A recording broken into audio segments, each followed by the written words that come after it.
averaging 14.7 rebounds. 7 rebounds, 10th best in the NE10. Straightaway line drive jumper. That's a 3-ball for Joel Baroa. Inside Silla. Long 3 from the wing, thrown in by Adam Anderson. Now Connor Walsh for Will Morton. And now Andrew Sims. Bowen on the curl, driving, got 2. Freeze. Bowen. Somehow got back to the corner, out of the corner, the 3-ball. Will Morton.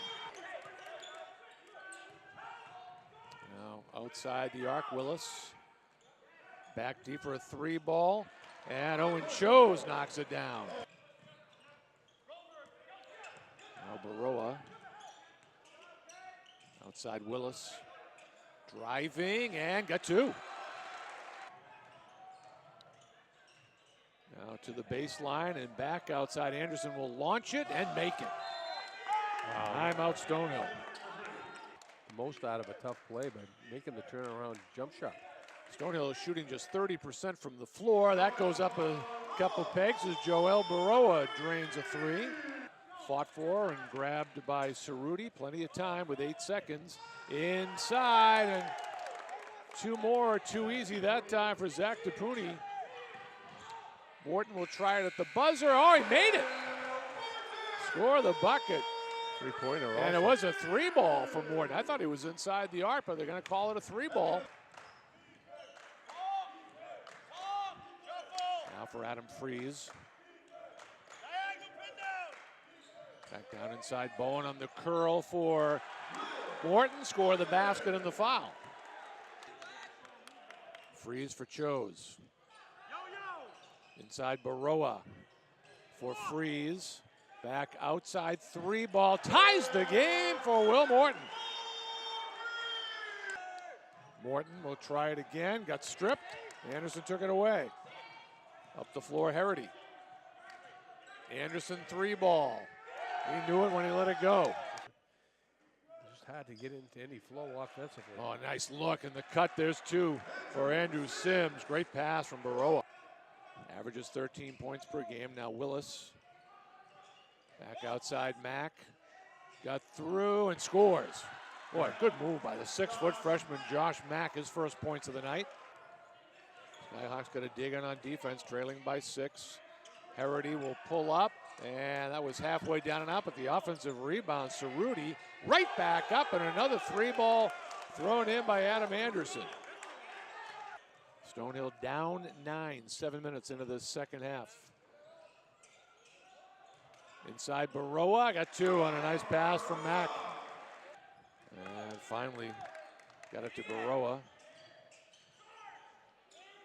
Outside for Sims, he'll try it and make a 3-ball. Big 3 for Andrew Sims. Sekou Silla, been pretty quiet tonight.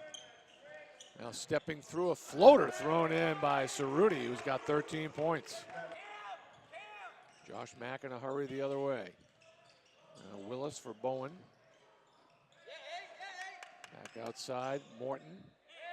Straight away, Baroa hits a big 3-ball. Skyhawks are just trying to get the ball out to the 3 land. Now they almost have to foul. There's a steal. They don't have to foul. There's a good point right there, Buck. We're not done yet. Now Willis driving through. Got it to the corner. Mack nails a 3-ball. Timeout Stonehill. And they'll flip it up the floor for Anderson, who is driving. Oh, Mack got a hand on it. But they're going to call the foul. Inbound to Willis. He'll try it and won't get it, and that'll do it. Wow. Final score, St. Rose 72, Stonehill 66. It's certainly affecting us, with a lot of the injuries and things that we've had we've had more guys injured, out of uniform, you know, in the last number of games and with certain things. So it's definitely affected us. But I mean, regardless, you know, we've got guys that, even aside from that, we've got guys that are trying to give everything they have at the moment. You know, a guy like Chris Willis and Connor Walsh today, who just battled and played super tough. You know, that haven't obviously been names that have been spoken of, you know, in the just weeks and recent years, but both those guys, like, just coming in and just battling and competing, and it's great to see just some of the resolve from our group that we had today. You know, despite the injuries, despite some of the stuff going on. I was, you know, we said to our guys afterwards, I'm not in no way satisfied, in no way happy that we lost. No one wants to lose, you know, but I thought today was a positive thing for our team. Like, we competed for 40 minutes. We battled right to the very end. St. Rose is playing at a really high level right now. I think they've really, the last couple games, playing so hard, so physical, so tough. And we talked to our guys a lot, especially last week's game at AIC, where I don't think we competed at the level we should have, and we certainly didn't compete like we did today. And the thing that we're trying to figure out, you know, we have a very young group at the moment, and we're playing a lot of youth, and we're playing a lot of young guys that are learning, and even some of our older guys who, older in terms of just years, but maybe youthful in terms of experience, you know, some of that with just the importance of competing every single day, possession to possession, and in practice every single day. You know, it's today we did it. I thought today is something that we can absolutely grow from. I thought today is absolutely, you know, an opportunity for this group to learn from and take another step forward. And the difference of last week to today, as a coach, you want your kids to, you want your team to just play as hard as possible, leave everything on the floor, and you know, that's what you want, that's what you ask for, and we did that today. You know, we came out on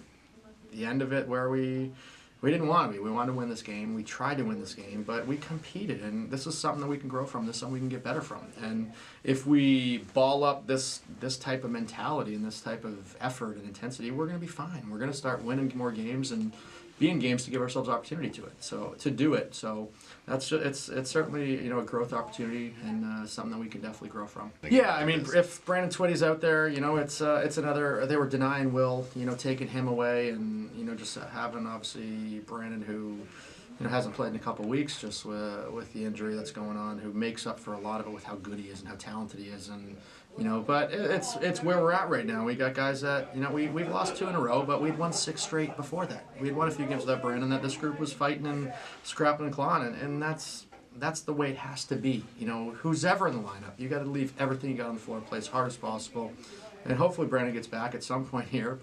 And then you can add him back into the mix of a group that's playing so hard. You know, so it's the effort was not the problem today. You know, we had some stuff with what they were doing to us defensively. You know, even we didn't make some shots, even in the first half. We ended up with 11 threes that we made, the bulk of those in the second half. Missed some really good ones early, but, you know, we just got to keep competing. Like Will's been very consistent, and we need that from him. You know, an all-conference type player, and definitely an all-conference kid. But now Joel to hopefully string some things together, and he's playing with more confidence, and we certainly do need that. We need he's right now. You look at our roster; he's got the most experience outside of Will right now, probably the second most minutes. You know, and just based on depth right now and injuries and all that stuff. So we certainly need him to keep playing. He played a great game today, 19 and 7. You know, if you can get that from him, and he's capable of doing some of that stuff, and hopefully he's got the confidence to keep it up. We could certainly use it some more. I hope he does. You know, he's such a physical kid, and he's so strong that when he takes his time, especially in the post, and he's capable of knocking down threes. You know, with how well he shoots it. But when he adds a little bit of scoring inside, when he plays at his own pace and doesn't get rushed, he's pretty good down there. And that's something that we work with him on it, and hopefully this is going to give him confidence to keep growing and keep doing some of these things, which would be great. I mean, that's the league. That's the NE10. That's something that we've talked to our guys. That's why it's so critical. The message that we've had to our group is compete every single day, no matter who, no matter the opponent. Compete against yourselves so that you're preparing for league play. You're preparing to, you know, when those lights go on, it's just a habit. It's something that is normal and it's routine. That we play hard. That's what we do, you know. And it doesn't get easier, and it's going to be just as difficult, just as tough.